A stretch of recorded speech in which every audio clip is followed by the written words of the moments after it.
20, 21, 22 మూడు వార్డులలో కాంగ్రెస్ పార్టీ అభ్యర్థులను గెలిపించమని విజ్ఞప్తి చేయడానికి, అదేవిధంగా ఈరోజు ముఖ్యమంత్రి గారు సభను విజయవంతం చేయాలని 20, 21, 22 అభ్యర్థులతో పాటు 1 నుంచి 30 పార్టీ కాంగ్రెస్ పార్టీ అభ్యర్థులు 25 మందిని, సిపిఐ 4, సిపిఎం 1, 30 మంది అభ్యర్థులను కూడా భూపాలపల్లి మున్సిపాలిటీ ఓటర్లు, వ్యాపారస్తులు, సింగరేణి కార్మికులు, ఉద్యోగస్తులు, అన్ని వర్గాల ప్రజలు కాంగ్రెస్ ప్రభుత్వానికి, కాంగ్రెస్ పార్టీ అభ్యర్థులను ఆశీర్వదించమని, గెలిపించి భూపాలపల్లి మున్సిపాలిటీ అభివృద్ధిలో మీరు భాగస్వాములు కావాలని విజ్ఞప్తి చేయడానికి ఈరోజు వచ్చా.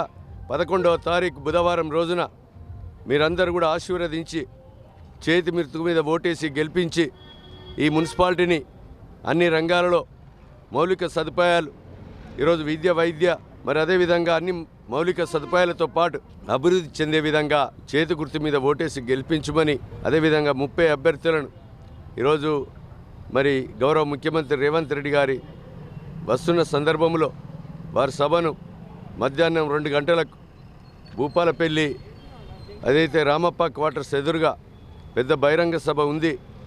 ఇక్కడ భూపాలపల్లి నియోజకవర్గ మున్సిపాలిటీ పరిధిలోని సమస్యలన్నీ కూడా వారి దృష్టికి తీసుకెళ్లడం జరుగుతుంది.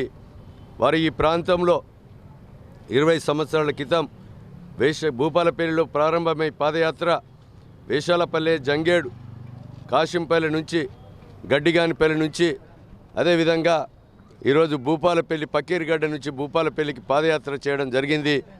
భూములు కోల్పోయిన భూ నిర్వసితులకు ఉద్యోగాలు ఇవ్వాలని, అదేవిధంగా సరైనటువంటి డబ్బులు ఇవ్వాలని, వాళ్లకు న్యాయం చేసే విధంగా ఈరోజు ఆనాడే రైతు పోరుబాటుతో, కార్మిక పోరుబాటుతో ఈ ప్రాంత సమస్యలు తెలిసిన వ్యక్తిగా పాదయాత్ర చేయడం జరిగింది. ఈరోజు ఎన్నికల ముందు వచ్చారు.